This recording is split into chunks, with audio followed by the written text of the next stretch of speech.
서양 사람들은 무덤이 굉장히 가까이 있죠. 공원이 조성되어 있고 마을 가까이에 무덤이 있습니다. 사람들의 접근성이 좋고 묘지가 거북스러운 꺼리는 그런 곳이 아니라 사람들이 편하게 드나들 수 있는 곳이기에 살아있는 사람들은 자신의 묘비에 남길 말을 굉장히 많이 생각한다고 합니다. 자신의 삶을 요약해서 쓰거나 인생에서 가장 소중했던 것을 문장으로 남기곤 하죠. 어떤 사람이 묘지에 갔다가 묘비에 써있는 어떤 글을 보고 흥미로워서 그 앞에 멈추어 섰습니다. 딱 3줄이 써 있었는데 첫째 줄에 이렇게 써 있었습니다.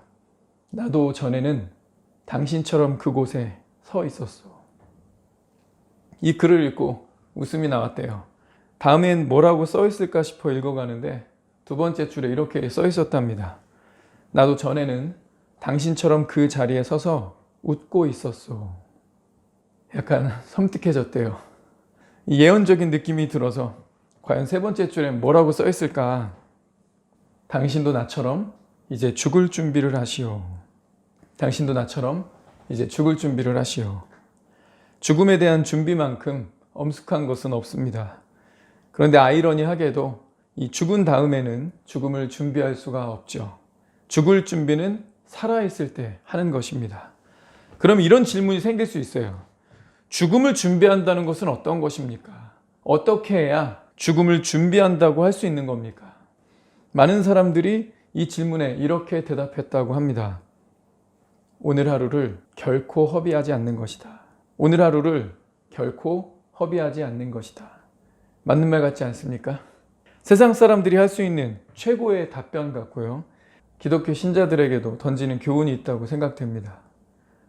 호스피스 병동에서 시한부 인생으로 살아가는 사람들을 대상으로 인터뷰한 책 또는 사형 선고를 받은 사람들을 대상으로 사역하시는 분들이 이 죽음에 대해서 남긴 책들을 보면 이 영어권 사람들은 인생을 돌아보며 다음 3가지 표현을 많이 쓴다고 합니다.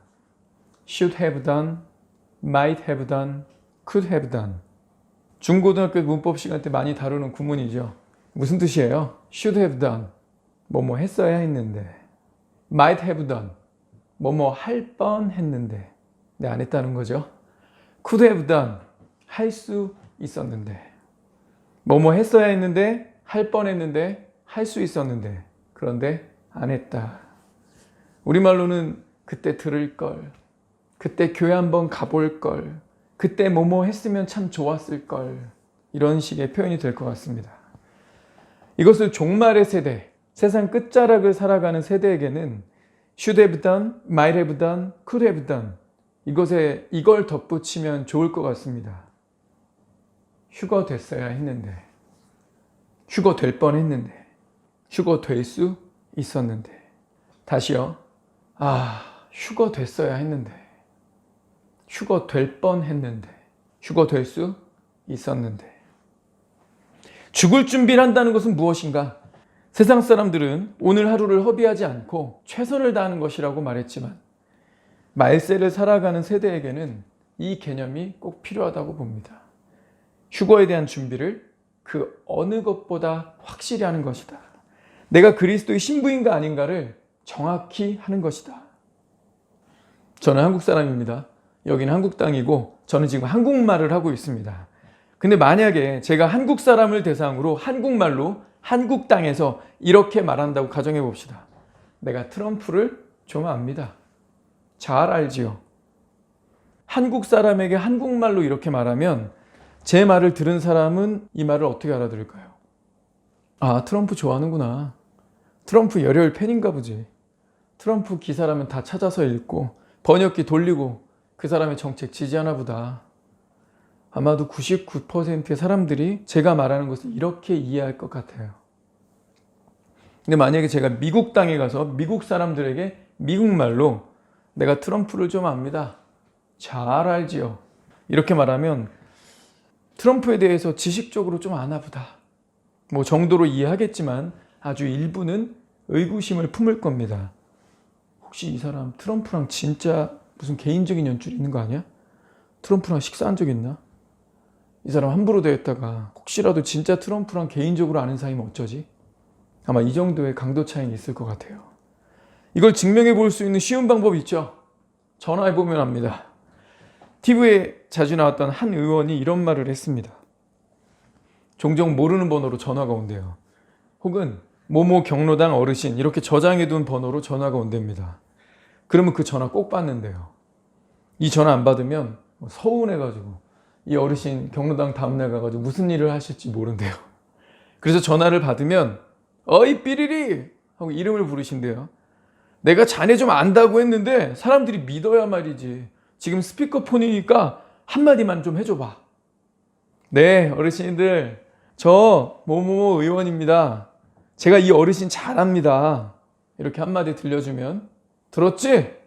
바쁜데 전화 받아줘서 고마워 하고 뚝 끊는답니다. 그런데 그 어르신이 A 의원 잘 알아서 그런 걸까요? 혹은 이 A 의원이 그 어르신을 잘 안다고 말한 게 진짜 잘 알아서 그렇게 말한 걸까요? 이 어르신은 국회의원 잘 안다고 말함으로써 자기 위신 살리려고 말한 거고, 이 국회의원은 자기 표 관리 차원에서 잘 안다고 말한 거죠. 그런데 어떤 사람이 저에게 제 아내 이름 부르면서 이 여자 잘 아냐? 라고 물으면 저는 네, 잘 압니다. 라고 대답하지 않고 우회적이지만 내가 그 여자를 잘 알지, 가장 잘 알지, 이런 확신으로 나는 이 여자 남편입니다라고 많이 대답할 겁니다. 이 여자가 결혼해서 독립했고 최근까지 11년 넘도록 저랑 살았고 아이를 낳고 가장 많은 대화를 했고 이런저런 일을 함께 하면서 헤쳐왔다면 남들은 모르지만 우리 둘만 아는 은밀한 것들을 포함하여 내가 이 사람을 가장 잘 안다고 말할 수 있겠죠. 내가 트럼프를 잘 안다고 아무리 떠들어봐야, 그에 대한 이야기를 늘어놓아 봐야 누가 내가 그를 진짜 잘 안다라고 믿어주겠습니까? 그러나 그의 아내인 멜라니아 혹은 그를 아버지라고 부르는 이방카가 나는 트럼프를 잘 압니다. 내 남편은, 내 아버지는 이런 분입니다. 라고 말하면 그 말에는 힘이 실릴 겁니다. 왜냐하면 그 알은 진짜 알미니까. 그러나 내가 트럼프를 안다고 해서 그가 내 전화를 받을 리도 없고, 설사 전화가 연결되었다고 해도 내가 그를 안다고 말했을 때 그가 나를 안다고 인증해 줄 리도 없죠. 나 혼자 그에 관해서 지식으로 아는 겁니다.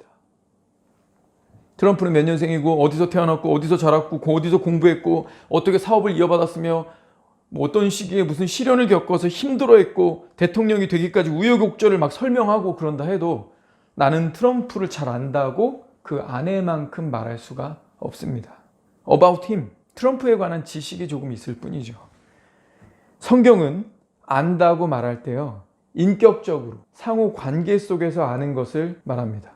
다시요, 성경이 안다고 말할 때는요, 인격적으로 상호 관계 속에서 아는 것을 말합니다. 우리가 길 가다가 어떤 사람이 나를 아는 척 하는데 나는 그 사람을 잘 모르겠어. 그리고 우리 한국 사람이 이렇게 말하죠. 당신 나 알아? 당신 나 알아요? 근데 미국은 주어가 좀 다르답니다. Do I know you? 내가 당신을 압니까? 잘 모르겠는데. 오늘 읽은 첫 번째 본문은 이렇게 말합니다. 내가 하나님의 열심으로 너희를 위하여 열심을 내노니 내가 너희를 정결한 처녀로 한 남편인 그리스도께 드리려고 중매함이로다. 중매한다. 누구한테요? 한 남편께. 누군데요? 그리스도입니다. 우리가 거듭났다면 그것은 복음 전도자를 통한 중매가 성사된 것이고, 이것은 우리 각 사람이 그리스도와 결혼한 신랑 신부 관계가 됐다는 걸 의미합니다.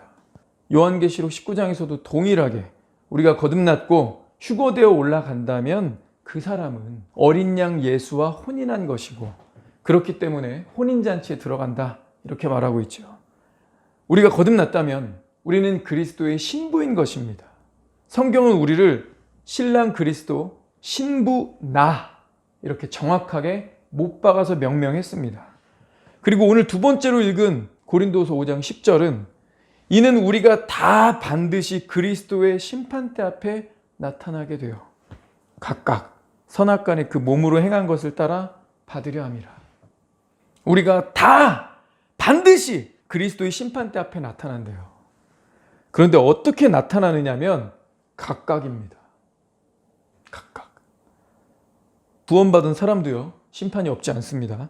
구원받지 못한 사람은 의인이냐 죄인이냐, 양이냐 염소냐, 오른편이냐 왼편이냐, 이걸 가르는 심판이 있죠.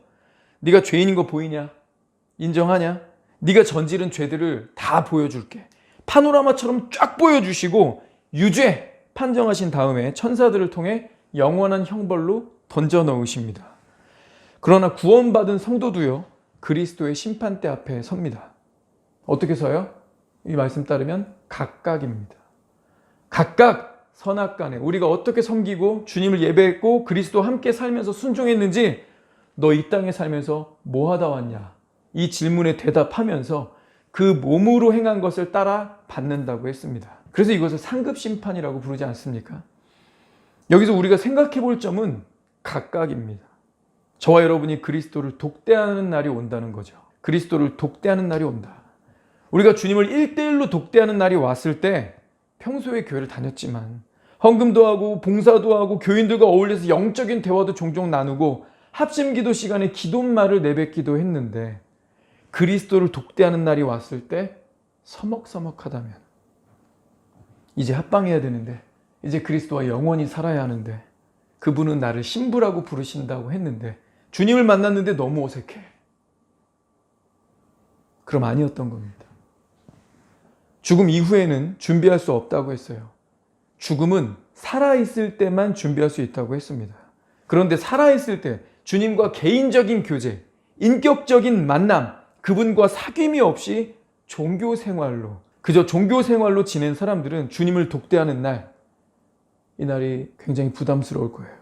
어색할 겁니다. 지금 그리스도와 관계가 어색한 사람은 죽어서 혹은 휴거와 같은 사건 때 주님을 만나도 어색할 겁니다. 신랑과 신부는 둘만 있어도 어색하지 않습니다. 불편하지 않아요. 대화가 없어도 이상하지 않습니다. 편안함이 있습니다. 친밀함이 있죠. 그리스도의 심판대로 갈 것이냐, 양과 염소를 가르는 형벌 심판으로 갈 것이냐, 상을 더 받고 덜 받느냐, 더 영광스럽고 아니고를 가르는 그런 심판이 아니라 죽느냐 사느냐를 나누는 그런 심판으로 간다면 얼마나 비참하고 슬프겠습니까? 그런데 구원받은 신자냐, 형벌받을 죄인이냐, 이것이 언제 결정된다고요? 죽은 다음이 아니라 죽기 전입니다. 휴거된 이후가 아니라 휴거 전입니다. 그리고 그 기준이 뭐예요? 지적 동의는 아닙니다. 성경은요, 우리가 그분을 아바 아버지라 부르게 하셨느니라 라고 했습니다. 누차 그리스도의 자녀라고 표현했어요. 또 오늘 본 말씀처럼 신랑 신부라고 명명했습니다. 적어도 제가 트럼프를 아는 수준의 관계로는 천국에 못 간다는 거죠. 휴거에서 떨어진다는 말입니다. 우리가 하나님을 아는 수준은 트럼프의 딸 이방카가, 트럼프의 아내 멜라니아가 트럼프를 아는 수준이라는 겁니다. 인격적인 상호관계, 독보적인 친밀함의 관계가 바로 구원받은 사람의 증거라는 거죠. 그런 사람이 바로 휴거의 대상이라는 겁니다. 고린도전서 8장 3절. 또 누구든지 하나님을 사랑하면 그 사람은 하나님도 알아주시느니라. 앞에는 하나님을 사랑하면이라고 해놓고 그랬으면 뒤에 뭐가 나와야 돼요? 그 사람은 하나님도 사랑하시느니라. 이래야 이빨이 맞죠. 근데 다르게 말했어요. 하나님을 사랑하면 하나님도 알아주시느니라. 그렇다는 것은 이 사랑이라는 단어와 알미라는 단어가 매칭된다는 거죠. 누구든지 하나님을 사랑하는 것과 하나님을 아는 것이 연결된다 했습니다. 여기서의 사랑은 드라마나 영화, 세상에서 말하는 사랑은 아닐 겁니다. 감각적이고 자극적이고 순간적인 사랑 아닙니다. 희생, 헌신, 영원한 언약이 있는 사랑입니다. 부부가 서로에 대해서 유일무이하게 하는 독보적인 사랑이요, 인격적인 상호관계의 사랑입니다. 이 사람 휴거에서 떨어질까요? 저 여러분 대부분이 최근 나온 그린란드라는 영화를 봤을 겁니다. 그 영화 남주인공, 이 아빠는 초고층 빌딩을 건축하는 설계사입니다. 아주 유명한 설계사예요. 곧 있으면 전 지구적인 재난이 이 땅에 발생할 것이고 국경을 초월하여 대도시와 인류 문화가 만들어놓은 모든 것들이 파괴되고 인류의 대부분이 죽게 될 겁니다. 이때 남주인공이 이 세계 정부로부터 선택받죠. 유성이 떨어지고 쓰나미가 발생해서 모든 것이 파괴되고 죽어가지만 일부 사람이라도 살아남아서 이 지구를 재건해야 하기 때문에 유명 건축 설계사를 선택한 겁니다. 선택된 사람들이 그렇게 소수지만 아내와 아이도 선택받습니다. 이게 왜 그러냐면 각국 정부 수반들도 자기들이 사람이기 때문에 아는 거예요. 이 사람이 솔로라면 문제 없는데 이 사람이 결혼을 했어요. 우리가 당신을 선택했으니 당신은 이 재난에서 살아남을 수 있는 기회를 주겠소. 어서 이 배에 타시오. 라고 말해도 절대 이 남자는 혼자 타지 않습니다. 아내가 함께 타지 않는다면 나도 타지 않겠다. 그래서 아내도 선택을 받는 거예요. 그런데 아이도 있어요. 아빠 엄마가 아이 냅두고 본인들 살겠다고 도망칠까요? 아니라는 걸 아는 거죠. 그래서 팔찌가 몇 개예요? 총 3개가 나옵니다. 부부가 같이 갑니다. 부자지간 역시 같이 살고 같이 가는 겁니다. 요한계시록이 예언하고 있는 전 지구적으로 닥칠 휴거 사건도 이거랑 비슷합니다. 신랑 되신 그리스도께서 지구를 내려다보시며 이제 때가 되었구나. 7인을 떼어야겠다 하십니다. 내가 7인 차례로 뗄 때 맨 마지막 7번째인 있지? 그거 떼면 너희 7 천사들 나팔 하나씩 들고 순서대로 나와서 나팔 불어라. 그리고 7번째 천사가 나팔 불 때 대접 들고 있는 천사들 니들도 하나씩 나와서 순서대로 대접을 땅에 쏟아라. 세팅 딱 하시고 이제 7인을 때려 하시는데 그 직전 지구를 내려다 보시는데 내 신부가 아직 저기 있네. 떼시려던 두루마기 내려놓으시겠죠. 올스톱 다 대기. 나팔도 내려놓고 대접도 내려놓습니다. 그 신부 데리러 가시겠죠? 그 안에 데려올 때까지 인 떼지 않으시는 사건이 바로 휴거입니다. 이 휴거 사건 직후에 혼인잔치 할 건데 신부를 놓고 왔어. 그 신부 올 때까지 아무것도 할 수 없는 상황이 되는 거죠. 여러분은 예수께서 절대 지상에 남겨놓을 수 없는 그분과 친밀한, 그분과 인격적인 상호관계를 맺고 있는 신부 맞습니까? 누구든지 하나님을 사랑하면 하나님도 그 사람을 알아주신다고 했는데 하나님을 독대하는 그날 오 주님 저예요. 저 왔어요. 라고 말했을 때 Do I know you? 이런 말을 하나님께 듣지 않을 것을 확신하십니까? 하나님은 확실히 나를 안다고 하실까요? 저와 여러분은 확실한 그리스도의 신부요? 분명히 휴거의 대상 맞습니까? 테스트 해봐도 될까요? 시체는 먹여주고 닦아주고 옷 입혀줘도 화장해줘도 은혜를 모릅니다. 반응하지 않아요. 먹여주면 한 모금 삼키지도 못하고 입 주위에서 썩어버립니다. 그러나 살아있다면 허기를 느끼겠죠. 나 오늘 한 끼도 못 먹었어. 무슨 말이에요? 배고프다는 말이잖아요. 살아있다면 허기를 느낍니다. 그리고 뭔가를 찾아서 입으로 넣게 돼 있어요. 그런데 혹시 이런 시국에도 이렇게 수많은 재림의 징조들이 나타나고 있음에도 불구하고 수많은 기회들이 주어져도 이상하게 말씀과 기도는 하염없이 머나먼 당신, 그리고 다른 것만 자꾸 찾게 되는 습관에 머물러 있다면 어쩌면 영적 생명이 없어서 허기를 느끼지 못하고 있는 것일지도 모릅니다. 근데 그게 기회입니다.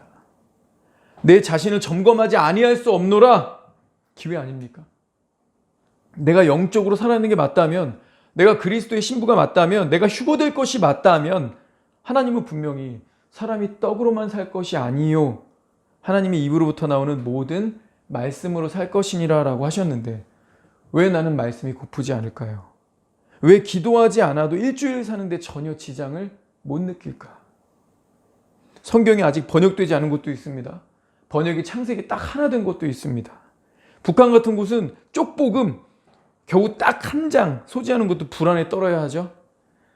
그런데 성경 전서가 번역되어 있고 수많은 다른 언어로 번역된 것도 있고 원어 성경도 구하려고 하면 구할 수 있고요. 우리에겐 주석도 구매할 수 있는 경제력이 있습니다. 성경 어플도 스마트폰에 여러 가지로 깔 수 있어요. 수많은 말씀이 있지만 이상하게도 말씀은 머나먼 당신이요 기도는 어렵고 주님과 대화가 어색하다면 그게 뭐겠어요? 교회를 오래 다녔지만 내가 트럼프를 아는 수준일 수 있습니다. 하나님을 안다는 것이 지적 동의였다는 거죠. 교회를 오래 다녔지만 내 안에 영적 생명이 없었다는 것일 수 있습니다. 그냥 육신이 약하구나, 제가 분명 구원받았지만 아직 영적으로 어려서요, 이런 식으로 치부하기에는 왜 인생에서 가장 중요한 문제를 그런 불확실성에 내맡기시겠습니까? 더 이상 미루지 말고 내가 거듭난 사람이 확실한지, 휴거의 나팔이 울릴 때 반드시 휴거될 사람이 맞는지, 그래서 천사들 올스톱하고 나 쟤 데려올 때까지 인 안 뗄란다, 내가 쟤를 알지, 잘 알지 라고 주님이 말씀하시는 그런 사람인지 점검할 때입니다. 주님 만났는데 주님 제가 왔어요 라고 했는데 Do I know you? 내가 너를 아니? I never knew you. 나 너 모르겠다 라고 하시면 끝장난 겁니다. Should have done, might have done, could have done. 휴거 됐어야 했는데, 휴거 될 뻔했는데, 휴거 될 수 있었는데. 지금 이 시기가 죽음을 준비해야 하는데 가장 중요한, 내가 확실한 그리스도의 신부인가, 내가 진짜 휴거의 대상인가를 점검하는 것이라고 믿습니다. 지난주에는 전능하신 하나님을 주제로 말씀을 상고하면서 하나님은 전능하신데 그 하나님을 예배하고 그 하나님을 믿고 있다고 하는 우리들은 2021년 새해를 맞아 어떤 스탠스를 취해야 할까? 그 전능하신 하나님을 나의 신랑, 나의 남편으로 두고 있는, 나의 아버지로 두고 있는 우리는 그 하나님 앞에서 어떤 믿음을 구사해야 하는가? 이 주제를 살폈습니다. 자신의 남편이 대기업 회장이라면 그 아내가 점심시간에 전화를 걸어서 여보 혹시 저 시가 11,000원짜리 포메인 쌀국수 한 그릇 시켜 먹어도 될까요? 이렇게 걱정하면서 전화하지 않을 겁니다. 하나님은 전능하시다라고 했는데 하나님의 이 전능하신 능력은 우리가 잘 나갈 때 필요할까요? 건강한 자에게는 의원이 쓸데없느니라는 말씀처럼 하나님이 전능하시다라고 하는 이 속성은, 이것이 우리에게 필요한 시점은 만사형통할 때가 아닙니다. 만사형통일 때는 하나님이 전능하시다는 진리가 그리 크게 와닿지 않거나 절박하게 붙드는 것이 되지 않아요. 이것이 정말 절실하게 꽉 붙들어야 되겠다라고 느낄 때는 내 삶의 문제가 풀리지 않을 때, 내 삶의 문제가 지속적이고 사이즈가 너무 크고 도움이 필요한데 인간적인 도움으로는 해결이 불가능할 때, 이런 시기야말로 하나님이 전능하시다는 것이 믿어지죠. 종교의 자유가 헌법으로 보장된 국가지만 주 1회에 모여서 예배드리는 것조차 금지되고 불법이 되는 그런 순간이야말로 하나님의 전능하심이 필요한 순간 아닐까요? 하나님이 전능하시다는 것을 말로만이 아니라 이것이 나의 간증이요, 이것이 나의 고백입니다. 내 남편이요, 나의 아버지 되신 예수님이 전능하십니다. 하늘이 무너져도 솟아날 구멍이 있다고 했는데 내 신랑이 하늘입니다. 그런데 그 신랑이 하늘을 무너뜨리면서 신부 쪽으로 무너뜨릴까요?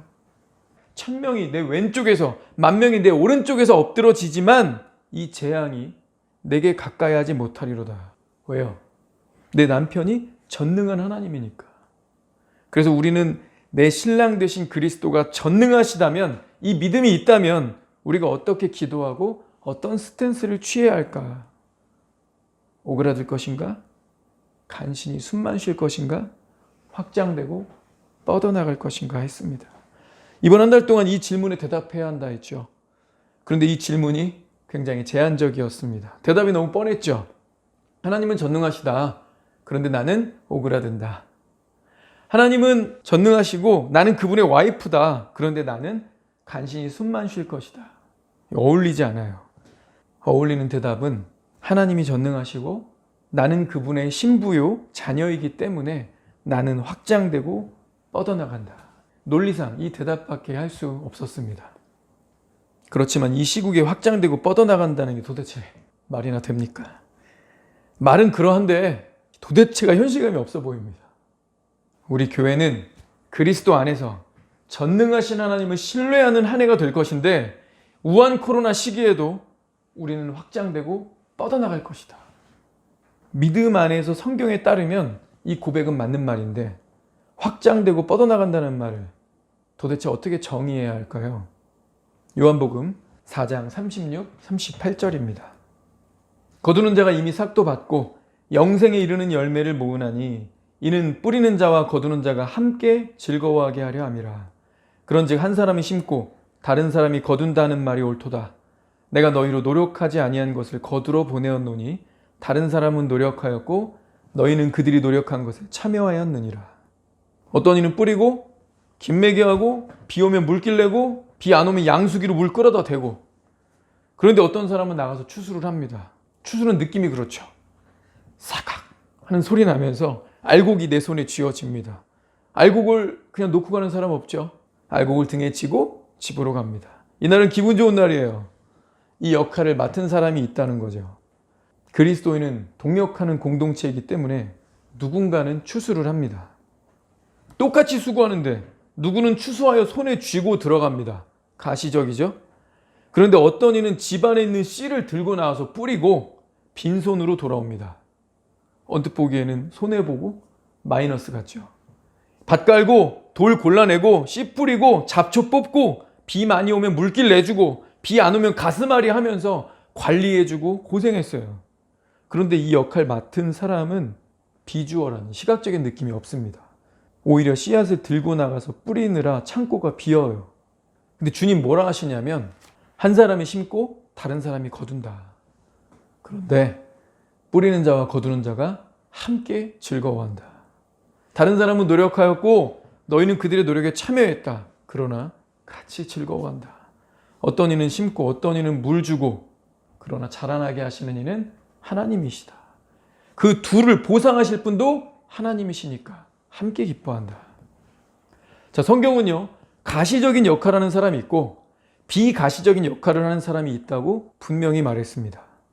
확장, 뻗어나감 이런 단어 들으면 추수꾼, 가시적인 이미지 이런 게 떠오르는 게 사실이죠. 우리 교회에 사람들이 막 밀려 들어오고 사람들이 막 많아져서 1층도 확장해서 사용하고 좌석수가 늘어나는 것, 이런 게 확장 뻗어나가는 이미지 같습니다. 그런데 이 시국에 그건 안 될 것 같죠? 이 시국에 전도라니요. 만나지도 못하는데 다들 부담스러워해요.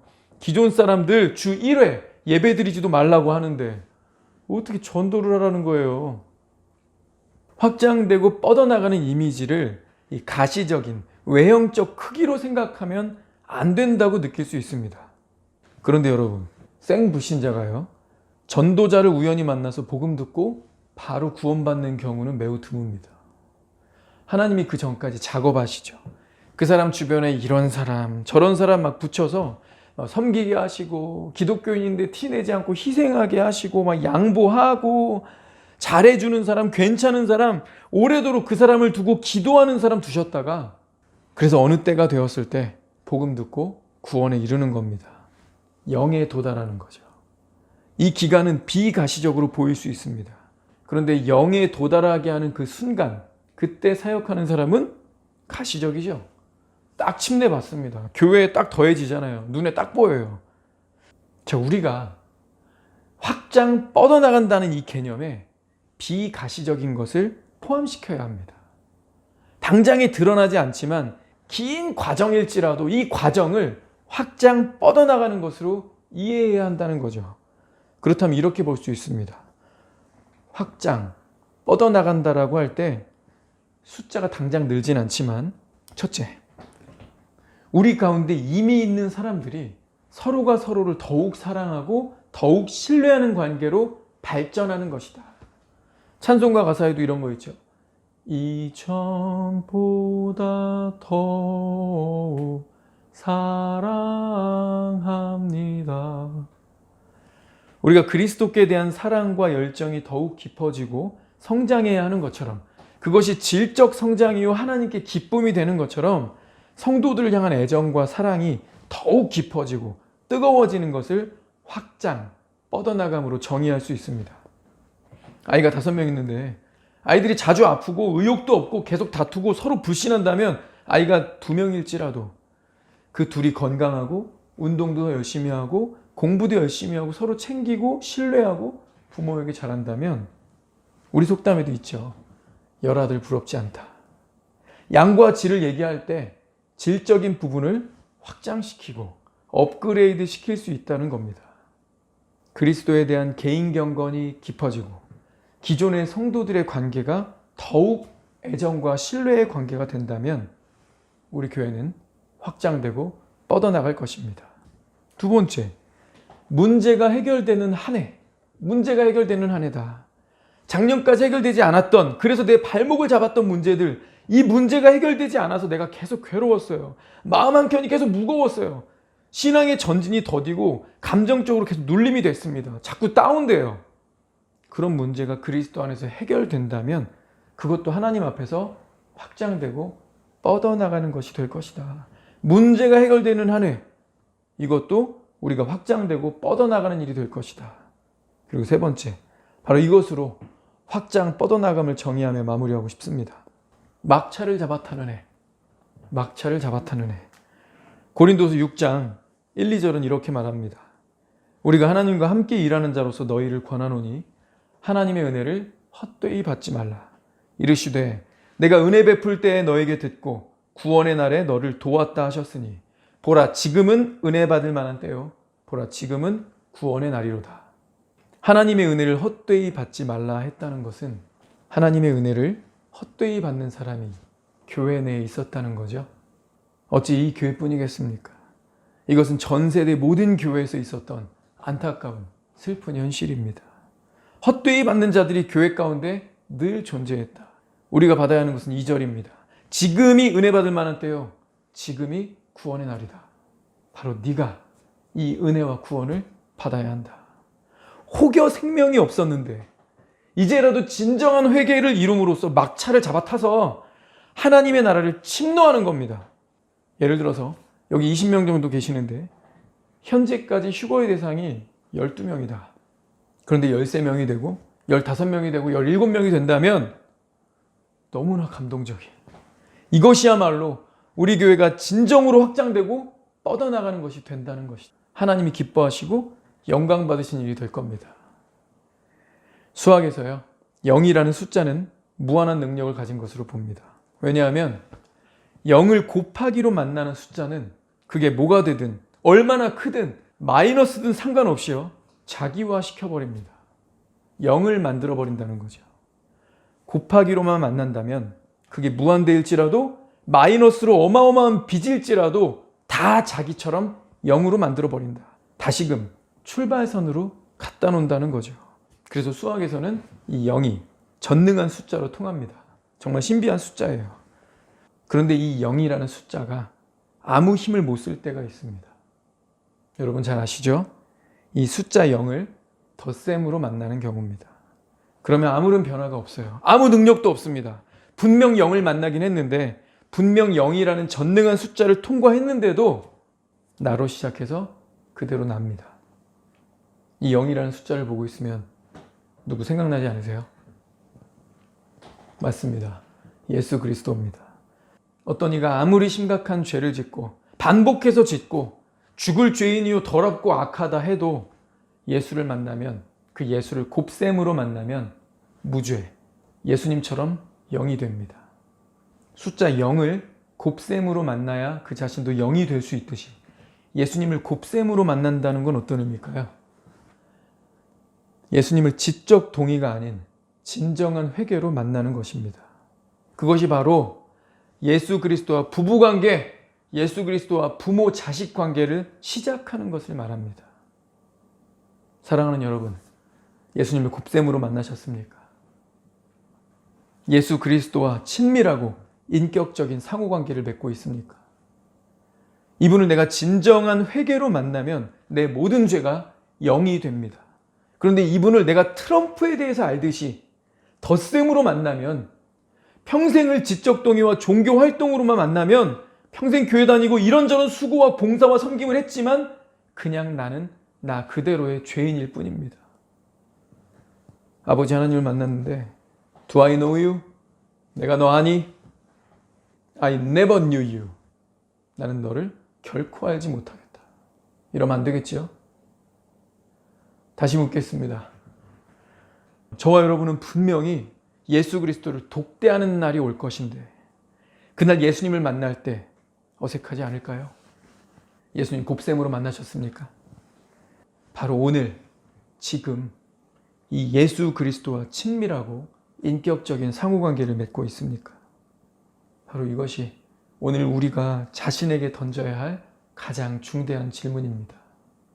기도하겠습니다.